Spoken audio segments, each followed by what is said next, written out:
Έχουμε μαζί μας τον κύριο Θανάση Στάικο, είναι υπεύθυνος ακαδημιών στην Ένωση Ερμιονίδος και έχει και το τμήμα των Παμπέδων, είναι προπονητής στην ομάδα των Παμπέδων. Coach, πες μας δύο λόγια για τη διοργάνωση και για την ομάδα σου, την πορεία της, πώς πάει και για τα παιδιά. Γενικώς βλέπω τεράστια συμμετοχή. Όχι, η διοργάνωση είναι πάρα πολύ καλή μέχρι τώρα. Αυτό που βλέπω, έχουν έρθει αρκετές ακαδημίες, κυρίως από Αθήνα, και οι ακαδημίες που βρίσκονται στην περιοχή. Νομίζω τα παιδιά της περιοχής βρήκαν την ευκαιρία να αντιμετωπίσουν ομάδες καλές, οργανωμένες και κάτι πιο διαφορετικό από αυτό που έχουν συνηθίσει, γιατί παίζουμε συνήθως μεταξύ μας εδώ στην επαρχία μας. Και είναι πολύ καλό και για τα δικά μας παιδιά, για τις δικές μας ομάδες, και νομίζω ότι και οι ομάδες που έρχονται από Αθήνα συνδυάζουν παιχνίδια σε ένα όμορφο περιβάλλον, άθληση και τουρισμό, αυτό το τουρισμό δηλαδή στην ουσία κάνουν, και είναι πολύ καλό αυτό.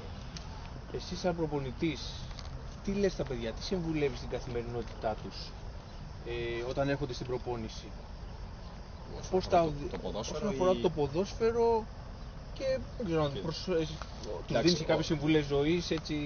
Ναι, κοιτάξτε, εγώ προσπαθώ να μην ξεχνάω ότι τα παιδιά είναι παιδιά. Γιατί συνήθως τα μπερδεύουμε αυτά.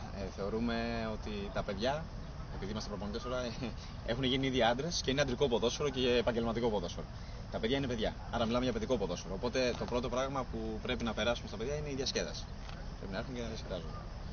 Από εκεί και πέρα, αυτό που εγώ προσπαθώ να περάσω είναι να μην ασχολούνται πολύ με το αποτέλεσμα σε έναν αγώνα, αλλά κυρίως με τον τρόπο που θα παίξουν, με την απόδοσή τους. Δηλαδή, βάζω ως πρώτο τη συμπεριφορά τους, προς τους αντιπάλους, τους διαιτητές, τους συμπαίκτες, τους προπονητές, τους φιλάθλους, και από εκεί και πέρα βάζουμε την καλή απόδοση. Να έχουν καλή απόδοση, σωστό ποδόσφαιρο. Και τώρα το αποτέλεσμα δεν λέμε ότι να χάνουν, απλά το αφήνουμε τελευταίο. Μάλιστα. Αυτό εγώ προσπαθώ και επικεντρώνω. Μάλιστα. Ήθελα να ρωτήσω λίγο και για το πώς διευρύνθηκε το τουρνουά και πώς καλύπτεται. Αν έχεις παρακολουθήσει γενικώς την άποψή σου. Δηλαδή βλέπω ότι έχει και μέσω των social media έχει προωθηθεί. Ναι, νομίζω ότι το τουρνουά έχει προβληθεί αρκετά σωστά. Υπάρχει κάλυψη. Το youngtalent.gr δείχνει πραγματική προσήλωση στις ακαδημίες και όχι αυτή την επιφανειακή που ίσως κάποιοι μέχρι τώρα είχαν συνηθίσει από διάφορους άλλους οργανισμούς.